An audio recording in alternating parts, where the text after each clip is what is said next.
Hey everybody, it's me, Mambo Dad, and I want to talk about ways that you can tell if someone has done something on you left-handedly. And when I say left-handedly, I mean like the left-hand path. You understand?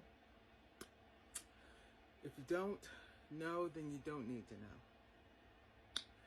But I'm going to tell you, as an initiated voodoo priestess, initiated in Haiti, into Haitian voodoo, I will tell you this.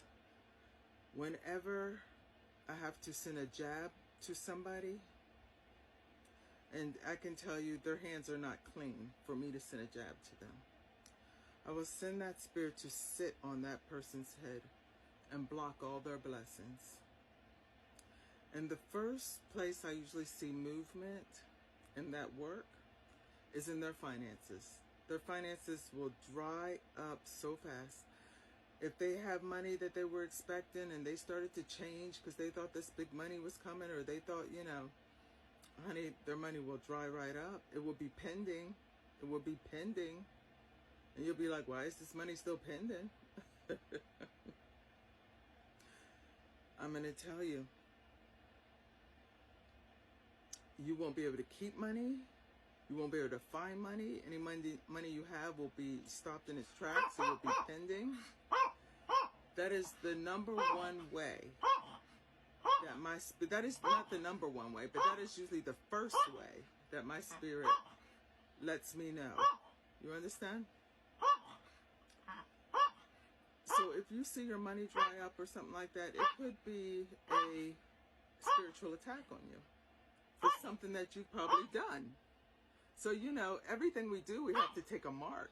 I don't know why people do things and think that they're not going to take a mark. You understand? I had a client who was messing with a married man, and I don't call people's names, but she acted like she wasn't supposed to take a mark for messing with this married man, and she wound up with herpes. Excuse me, ma'am. Ma'am. Quiet. She wound up with herpes. And the Wheel of Fortune came up in the deck. And I had to tell her that that is your karma. My karma for what? For messing with a married man. And then you wonder why you can't pull him from his wife.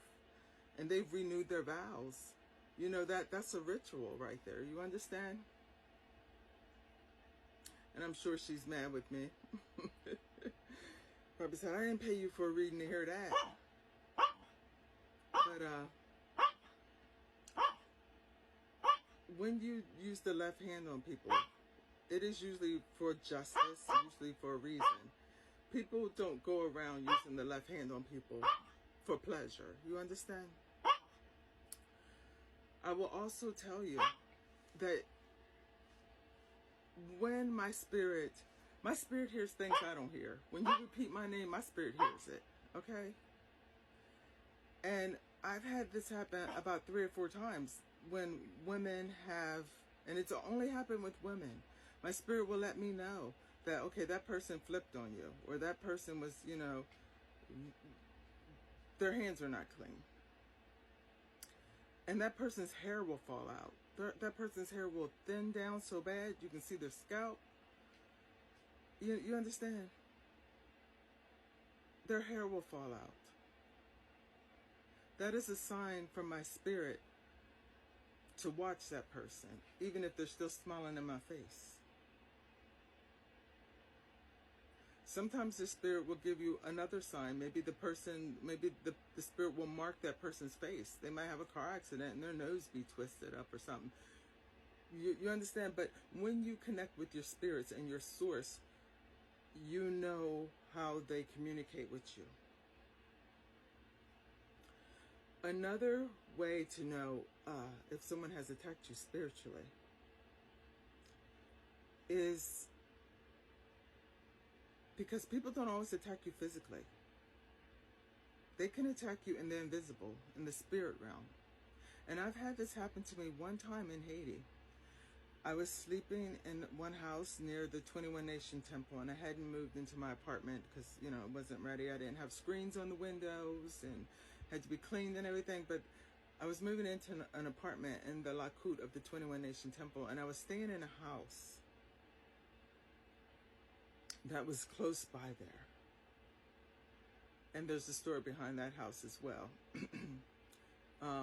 It was acquired because a lady came to my husband when her husband had died, and she had been estranged from him for like 18 years. They had 3 kids. He left her, and he was with a girlfriend, but they were still married. So they were coming after her for the money to bury him, and they were going to take her little house. And my husband went through his attaché case, and he found